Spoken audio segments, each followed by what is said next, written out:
Hoje nós iremos iniciar uma série de estudos denominado Em Busca de Falsos Deuses. Nós temos que ter cuidado, amados. Nós estamos, às vezes, buscando falsos deuses, achando que estamos buscando o Deus verdadeiro, a Jesus Cristo de Nazaré.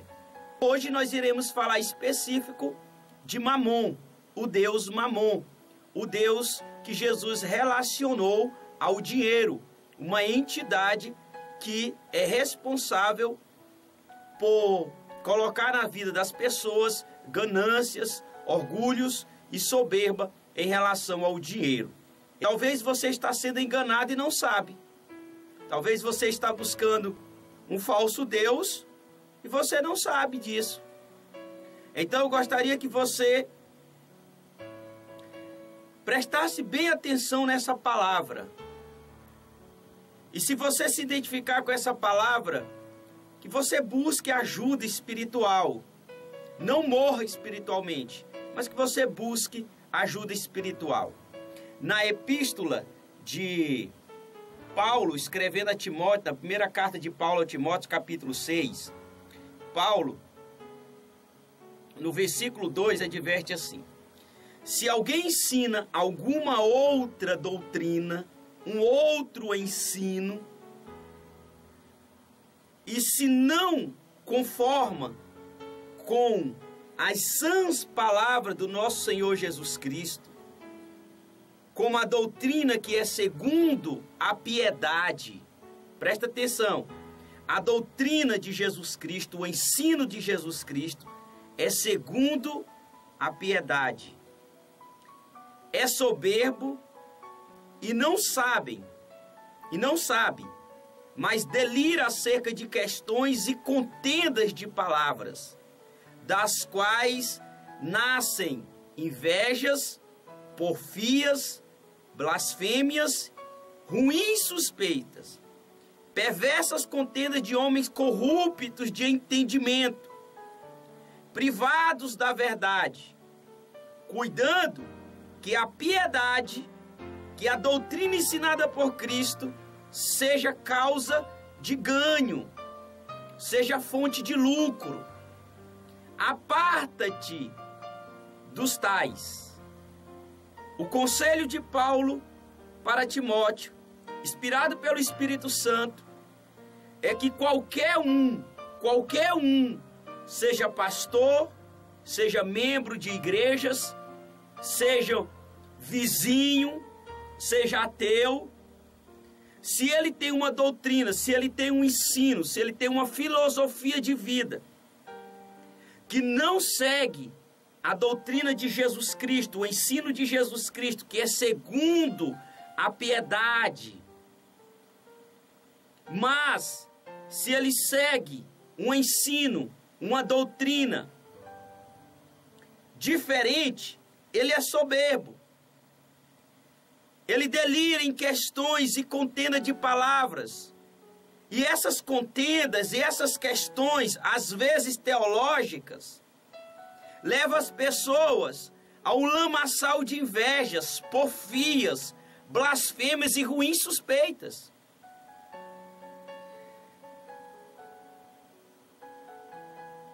Contendas de homens corruptos, de entendimento. Esses homens estão corruptos, estão corrompidos. Eles já foram maculados, manchados por uma corrupção de entendimento. Eles não têm a verdadeira revelação da palavra de Deus, mas eles estão degradando em si mesmo. Eles estão cada dia mais sendo guiados pelos seus próprios pensamentos e pelas suas próprias filosofias. Porque o que há dentro do seu coração guia então os seus passos. E o seu coração ainda não foi ocupado verdadeiramente por Jesus Cristo e nem pelo Espírito Santo de Deus. Por isso, eles seguem os seus corações e não seguem a verdade do Evangelho de Cristo. Qual é o conselho de Paulo a Timóteo em relação a essas pessoas? afasta-se dos tais. Agora, o paradoxo dessa mensagem, no versículo de número 6, diz assim: mas grande ganho é a piedade com contentamento. Grande ganho é se nós seguirmos a palavra de Deus com contentamento, não buscando além do que ela nos oferece. E o que a palavra nos oferece é a vida eterna, é a restauração do nosso homem interior, é a remissão dos nossos pecados. Exatamente isso que ele nos ensina, ela nos ensina. E é para isso que nós devemos ser atraídos pela palavra de Deus. Sermos atraídos pelaquilo que o Senhor tem para nossas vidas. E não procurarmos, através de pessoas que têm a mente fechada, palavras ou promessas para vir ao encontro das nossas ganâncias, para vir ao encontro dos nossos egoísmos. Então, queridos, nós precisamos atentar para a palavra, para o ensino da palavra, que seria viver uma vida piedosa e contente, se contentar com tudo o que Cristo tem nos dado e nos oferecido. Mas grande ganho a piedade com contentamento, com contentamento, porque nada trouxemos para este mundo, e manifesto que nada podemos levar dele. Nós não podemos levar nada desse mundo, nada que se refere às coisas materiais, nós iremos levar para outra vida. Mas nós podemos deixar nessa terra exemplos de vida humilde, mansa, quieta, tranquila, abnegada. Nós podemos deixar para futuras gerações um legado de pessoas que realmente querem ter uma vida íntima com Jesus, uma vida íntima com o Espírito Santo. Agora, nada nós iremos levar desse mundo. Para entrarmos nos céus, nós não precisamos de dinheiro e nem de acúmulos. Não é quem acumulou mais nessa terra que entra nos céus, mas é aquele que mais desapegou dessas coisas, que vai entrar lá. Porque quanto mais nós conhecemos a Jesus, mais nós nos desapegamos das coisas dessa terra, dos valores e bens materiais. E Paulo está explicando a Timóteo para que nós tenhamos uma vida com contentamento, de acordo com a palavra de Deus.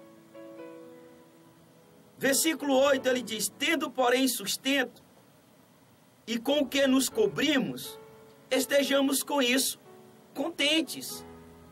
Estamos contentes, satisfeitos com isso, o necessário, o básico. O Senhor sabe do que você precisa. O Senhor não é irresponsável para ver os seus filhos padecerem sem nenhum propósito. Se você está padecendo e você é filho de Deus, é porque existe um propósito nesse sofrimento. Deus, ele não faz nada nessa vida sem propósito nenhum. Se você está bem, abastecido, é porque é propósito de Deus. Se você está passando lutas e dificuldades, é propósito de Deus. E quando nós estamos no reino de Deus, nós somos súditos deste reino. Nós obedecemos a um rei e às leis deste reinado. Assim sendo, nós estaremos contentes e obedientes à palavra do Senhor.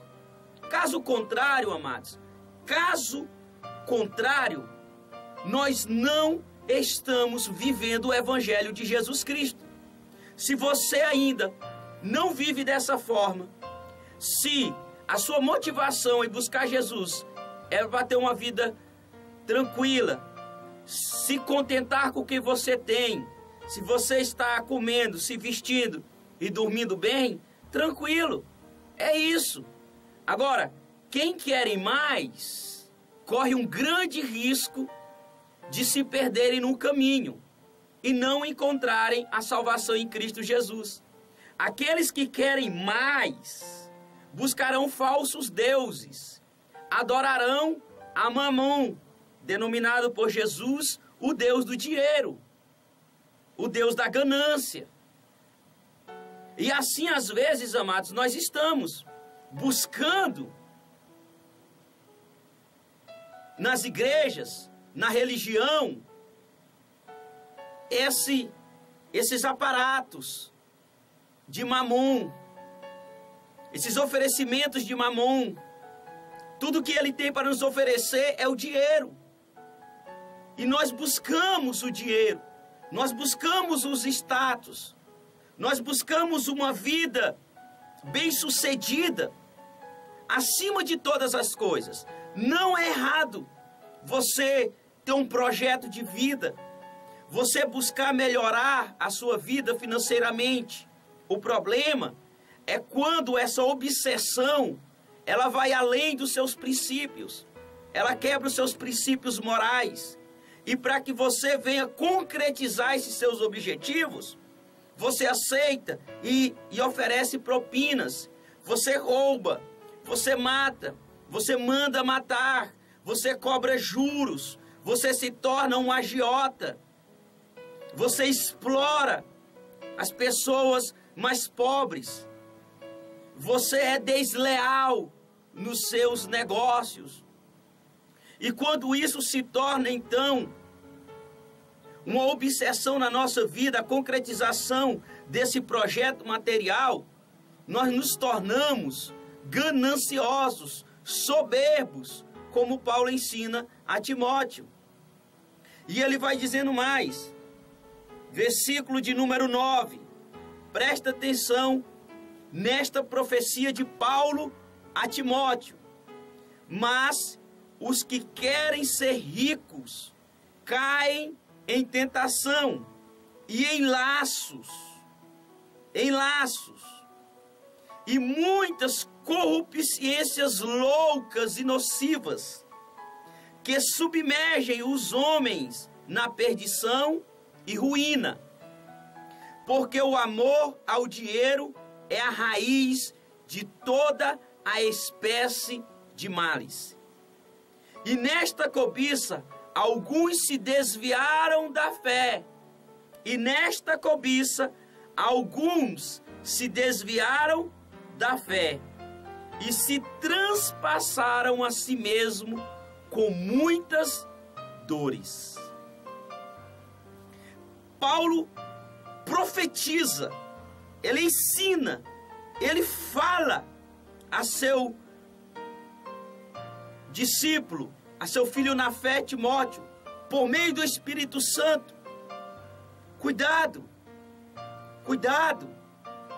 Os que querem ser ricos caem em tentações. O Senhor Jesus nos ensinou na oração modelo, no Pai Nosso, para orarmos pedindo a Ele que nos livre da tentação, mas nos livre da tentação. A tentação que vem do mundo espiritual e do mundo físico. A tentação é aquilo que nos tenta, que nos leva a ter atenção para aquele objetivo. E nós deixamos o nosso objetivo, o nosso caminho, e seguimos o outro caminho, o caminho da tentação, aquilo que chamou a nossa atenção. E nós deixamos o nosso objetivo e seguimos a um outro caminho, que nos levará à ruína. Então Paulo diz que os que querem ficar ricos caem em tentação. Eles caem nessa tentação. Eles não são livrados. Eles não têm o livramento da tentação como o Senhor Jesus nos ensinou na oração. Mas eles caem. Por quê? Porque no seu coração o desejo deles é enricarem. Também diz que caem em laços. Eles são presos. O laço serve para amarrar, laçar o gado, ou qualquer outro animal, ou um pássaro que é pego no laço. Laço prende. Laço deixa as pessoas imóveis, deixa as pessoas presas. Então ele está falando que cai em laços, a pessoa fica presa nesta ganância e faz tudo que ela menos imaginava. Ela começa então a praticar algo na sua vida por causa do dinheiro, por causa da ganância. E em muitas corrupciência, aquilo que corrompe, corrupciências loucas e nocivas, que submergem homens na perdição e ruína. É isso que os que querem ficar ricos acontece. É tudo isso que vai acontecer com eles. Vão cair em tentação, em laços, em corrupciências loucas e nocivas, e vão ser submergidos à perdição. Por que isso? Porque o amor ao dinheiro, o amor a mamon. Jesus nos advertiu que nós não conseguimos servir a dois senhores. Não tem como nós servirmos a dois senhores. Ou nós servimos a Deus, que é o nosso Senhor verdadeiro, o único Senhor absoluto, o qual tem o seu Filho Jesus Cristo, que nos salvou através da sua morte e nos dá o dom da fé para crermos nele. E também, ou a Mamon, que é um falso Deus, que é uma entidade responsável para colocar ganância no coração do homem, responsável em tentar o homem para o caminho da perdição. Nós não conseguimos servir a dois. Não tem como você servir a Jesus e servir a Mamon, ao dinheiro, ao Deus do dinheiro. Porque o amor ao dinheiro é a raiz. Raiz serve para sustentar a árvore. Ela mantém a árvore em pé, ela sustenta a estrutura da árvore, e ela é responsável para captar todos os nutrientes do solo e então nutrir a árvore. Então o amor ao dinheiro é a raiz, é aquele que nutre todo o seu coração. Ele te sustenta. Então a sua vida, ela é numa perspectiva de ganância, uma nutrição de soberba dentro de você. Porque o seu amor está no dinheiro e não em Jesus. O seu amor está naquilo que Ele pode te dar e não em Jesus. Por isso, o amor ao dinheiro é a raiz de toda espécie de males. Ele vai te nutrir com a soberba, com a ganância. Você pode até assassinar alguém por causa do dinheiro, ou talvez você pode ser assassinado porque você está devendo. Olha só o que a busca desenfreada pelo dinheiro acontece nas nossas vidas. Paulo, explicando a igreja de Corinto, diz que nós temos que saber sofrer o prejuízo. Enquanto nós, como cristãos, brigarmos pelos nossos direitos, que nós achamos que temos direitos, nós ainda não encontramos o verdadeiro evangelho da piedade. Mas nós queremos sempre a concretização dos nossos direitos. Então, em busca desses direitos, nós afligimos o pobre, nós extorquimos os mais fracos. Por exemplo, quando você tem dinheiro guardado no banco e alguém lhe pede emprestado esse dinheiro, automaticamente vocês irão fazer as pessoas fazem um contrato e coloca ali então o juro daquele dinheiro. Lógico, se uma pessoa te pede emprestado, é porque ela está necessitada. Como eu tenho, e Deus disse para nós trabalharmos com as nossas mãos, para poder ajudar aqueles que precisam, não para acumular para nós. Esse é o evangelho de Cristo que é incompreendido e que é pouco praticado e que levará milhões ao inferno. Porque o evangelho não é ouvir, o evangelho é praticar. E praticar o evangelho é a coisa mais difícil desse mundo, meu irmão. Nós temos que trabalhar com nossas mãos para ajudarmos aqueles que precisam. E quando alguém nos pede o dinheiro emprestado, a primeira coisa que nós fazemos é cobrar juros. Por quê? Porque ele está precisando. Ele está com urgência, precisando com urgência desse dinheiro. Então eu vou aproveitar a oportunidade e cobrar os juros, extorquir, deixar ele mais pobre ainda. Isso não é procedimento de um cristão.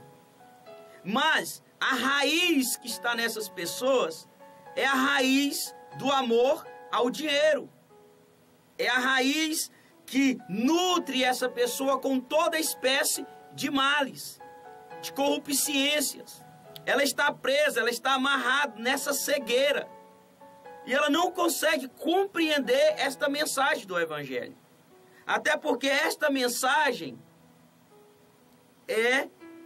ela só é compreendida pelo homem espiritual. O homem natural, o homem carnal, o homem matéria, o homem físico, que só vê as coisas físicas, eles não compreendem essa palavra. Eles não compreendem o que Jesus nos ensina. Por quê? Porque tudo vai contra a lógica. É nadar contra a maré. Então as pessoas estão arraigadas no amor pelo dinheiro, e isso traz toda espécie de mal. E muitas pessoas nesta cobiça, porque isso traz cobiça no coração do homem, desviaram-se da fé e se transpassaram a si mesmo em muitas dores. Nós temos um exemplo do apóstolo Judas Iscariotes. Judas, ele é um dos 12 apóstolos de Jesus. Alguns mestres e alguns estudiosos dizem que Judas, ele não foi escolhido por Jesus, mas ele foi um dos que se ofereceu a Jesus. Porque na Bíblia nós ouvimos sempre que Jesus, ele chama João, Pedro, Tiago, Levi, Natanael. Ele então vai escolhendo os seus 12 discípulos. Mas Judas, alguns estudiosos dizem que ele se ofereceu, porque ele era um escriba. E naquela época, os mestres escolhiam os seus discípulos. Era como se Judas estivesse se oferecendo para ser discípulo de Jesus. E nessa caminhada, e nesse interim que Judas participa de todas as atividades com o mestre e com os grupos dos 12, nós sempre iremos ver nas Escrituras que ele nunca se encaixou ao sistema evangelístico de Jesus, mas ele esperava que Jesus fosse o remidor de Israel e queria tomar pela força, pelo poder, o domínio de Roma e entregar aos judeus. Então, nessa esperança, nessa expectativa, Judas então se torna um discípulo de Jesus. E tudo o que Jesus ensinava, Judas, que estava ouvindo, mas tinha algo no seu coração. E a Bíblia deixa bem clara sobre a questão de Judas. Deixou bem claro o ensinamento sobre Judas. Nesta caminhada, nesses ensinos, Judas sempre se demonstrava alguém que era contrário à forma com que Jesus ensinava o Evangelho. Então, como escriba, ele poderia exercer a função de arquivista, a função de tesoureiro, de contador, a função de copista. Então, como ele tinha já essa função, ele ficou sendo encarregado pela administração do dinheiro. Porque quando Jesus veio a esse mundo, amados, é interessante nós falarmos isso, é muito importante nós falarmos isso, porque Jesus, ele tinha um ministério itinerante. Jesus, ele andava de aldeia em aldeia. Jesus, ele viajava muito para as cidades. Ele pregava o evangelho do reino e ele precisava de sustento. E o evangelho de Lucas, capítulo 8, versículo 1 e 2, nos ensina que algumas mulheres que seguiram a Jesus, que foram curadas, elas serviam a Jesus com seus bens e com suas fazendas. E Judas, ele era responsável pela bolsa do dinheiro, por tudo que eles recebiam de donativos, porque Jesus precisava comer, Jesus precisava dormir. Quando a palavra de Deus diz que Jesus pegou o barco e foi para outro lado do mar, ele não pegou, ele não roubou o barco. Ele entrou no barco e pagou a passagem. E os seus 12 discípulos com ele. Não era só 12, tinha muitos outros discípulos que sempre acompanhavam Jesus. Então, Judas, ele era responsável pela bolsa, pela tesouraria. E a Bíblia deixa bem claro lá no Evangelho de João, quando Jesus estava na casa de um certo Simão, num momento de uma refeição, que Maria então quebra um vaso de nardo puro, de grande valor, e unge a Jesus. Ele mostra então, Judas mostra então a sua ganância, a raiz que estava dentro dele, o veneno da serpente que ainda não fora trocado pelos ensinos de Jesus. Então ele se manifesta dizendo: por quê? Por que que não se vendeu esse dinheiro, esse perfume, e dá-se aos pobres? Então ele usa a filosofia e o ensino de Jesus, dá-se aos pobres, mas na verdade, é porque o Evangelho nos diz que ele tinha a bolsa e costumava tirar-lhe o que há dentro dele, ele roubava.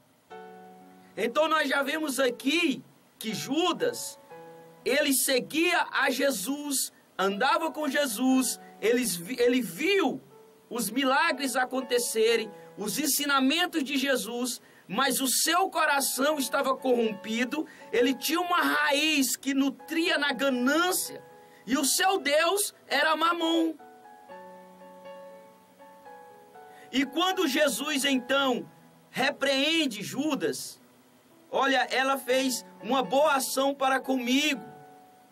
Judas se retirou dali e foi aos principais dos sacerdotes e negociou a entrega de Jesus.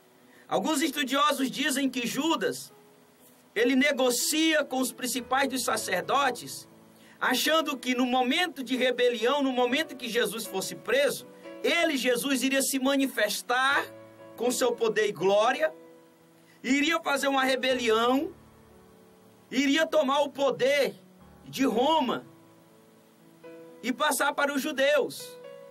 Porque Judas queria essa libertação física e não a espiritual, que Jesus veio nos libertar espiritualmente. Então Judas entrega Jesus aos principais dos sacerdotes, aos escribas, aos fariseus, à polícia religiosa. E nessa troca há um acordo financeiro, a saber, 30 moedas de prata. Não era um grande valor. Lá no livro de Deuteronômio vai dizer que este dinheiro valia por um escravo. Era o valor de um escravo. Então, é como se ele tivesse trocado Jesus por o valor de um escravo. Mas houve uma transição financeira.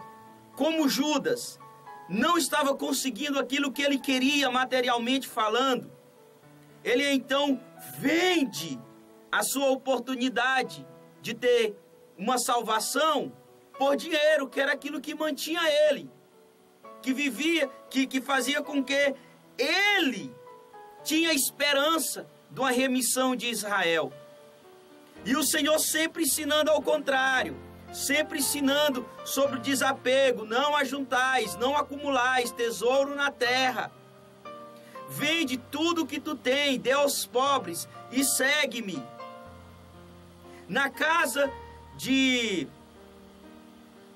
Zaqueu, nós vemos a verdadeira conversão, quando ele deixa de ser ganancioso, cobiçoso, soberbo, quando Mamon então é destronizado do coração de Zaqueu, e ele então distribui a sua renda aos pobres, e tem um verdadeiro encontro com Jesus Cristo.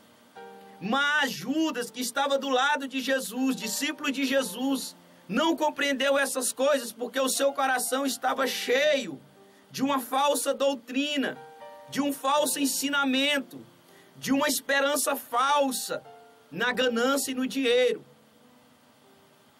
Então, a Bíblia diz que quando Jesus foi preso, Judas, quando viu aquilo, ele teve um grande remorso, devolveu as 30 moedas de prata aos sumos sacerdotes e foi e se enforcou.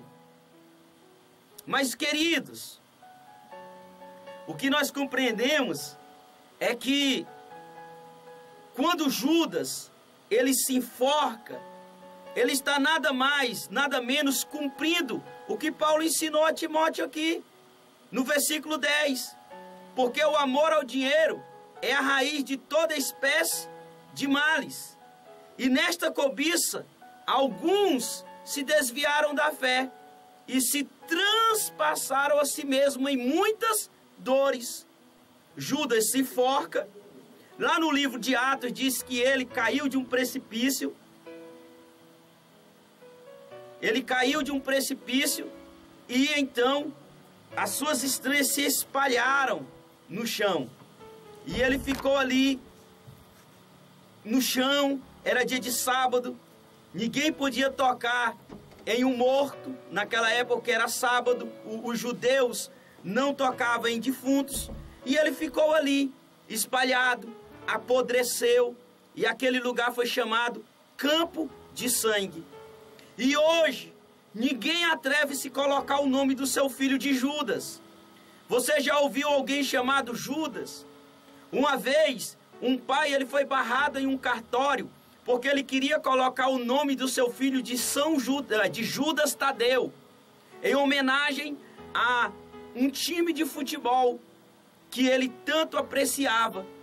E o cartório então decidiu não aceitar aquele nome, pensando na criança, pelo sofrimento que ela teria por causa desse nome de Judas.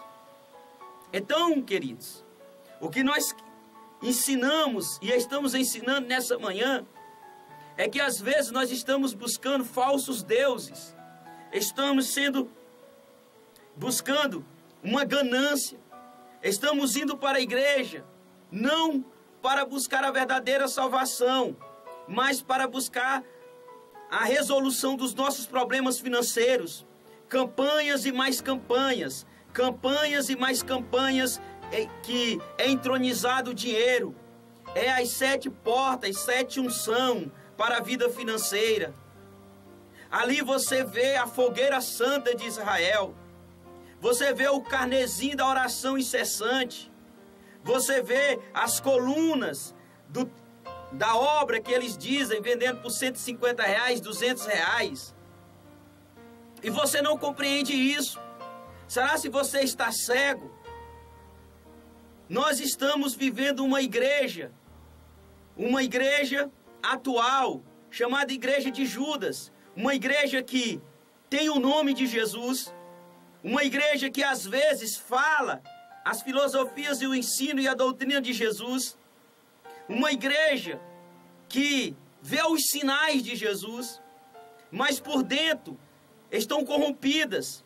Tem um outro Deus, Mamon, um falso Deus, guiando e nutrindo a sua vida espiritual. Para com isso, vamos buscar verdadeiramente aquilo que Deus tem para nossas vidas.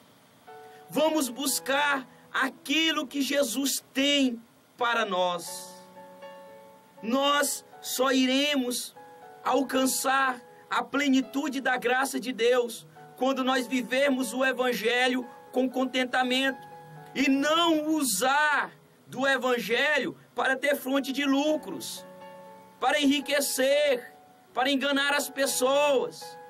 E você, para de ser enganada, para de ser enganado. Ore ao Senhor, busque ao Senhor na sua casa agora, no momento que você está passando, do jeito que você está passando, busque ao Senhor. Pergunta a Ele o que há no teu coração para que tenha uma mudança, para que você se torne uma pessoa melhor a cada dia. Cuidado para não buscar falsos deuses. Mamon ser o teu Deus.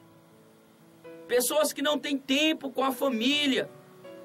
Pessoas que não tiram tempo de qualidade com seus filhos.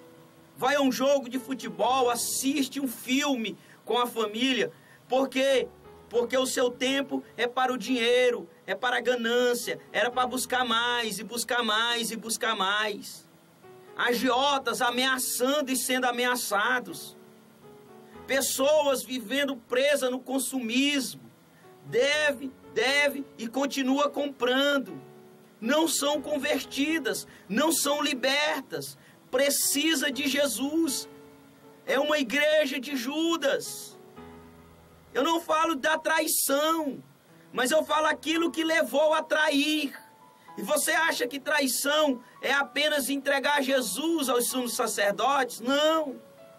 Traição é quando nós temos a oportunidade de viver o verdadeiro evangelho pleno. Sabemos disso, temos convicção disso. E na nossa prática vivemos outras coisas. Isso é desperdiçar as oportunidades que Ele tem nos dado. E Paulo, então ele finaliza, termina aqui falando a Timóteo no versículo 11, dizendo assim: mas tu, homem de Deus, foge dessas coisas, segue a justiça, a piedade, a fé, o amor, a paciência e a mansidão. Mas quem é homem de Deus, quem é mulher de Deus, foge, corre, se distancia dessas coisas. Não busca o primeiro lugar. Não extorque ninguém. Aprende a viver no prejuízo. Quem é homem de Deus, foge dessas coisas. Vai fugindo dessas coisas que têm, então, levado a homens a se distanciarem da fé, a não buscarem verdadeiramente o evangelho singelo e simples de Jesus Cristo. Milita a boa milícia da fé. Toma posse da vida eterna, para a qual também foste chamado, tendo feito boa confissão diante de muitas testemunhas. Milita, luta, se esforça.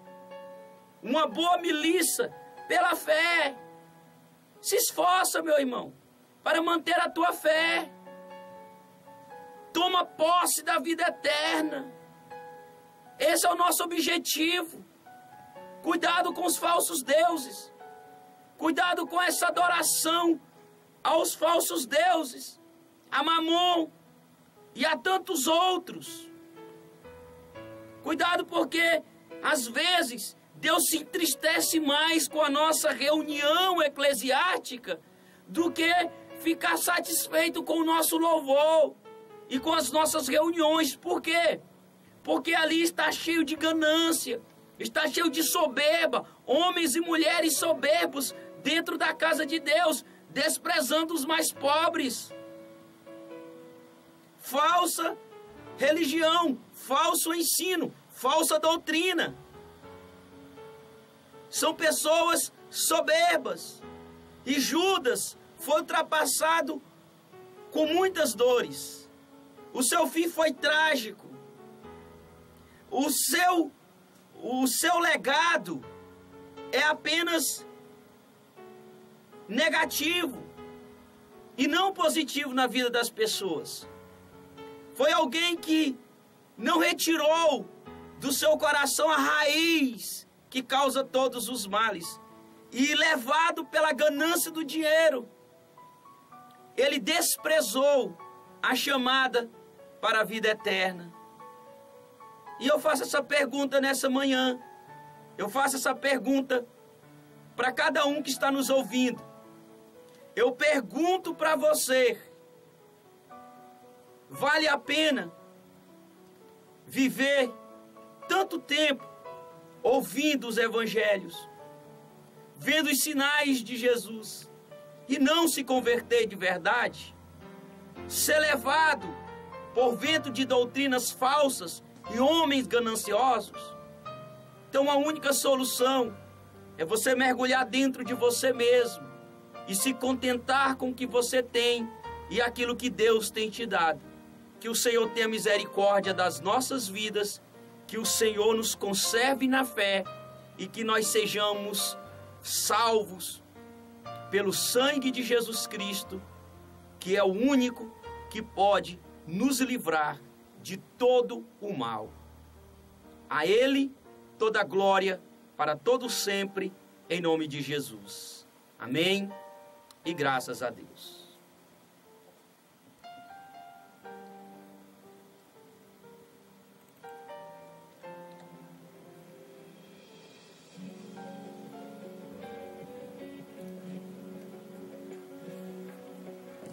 Vai, Senhor, varão. Vai, Senhor, varão.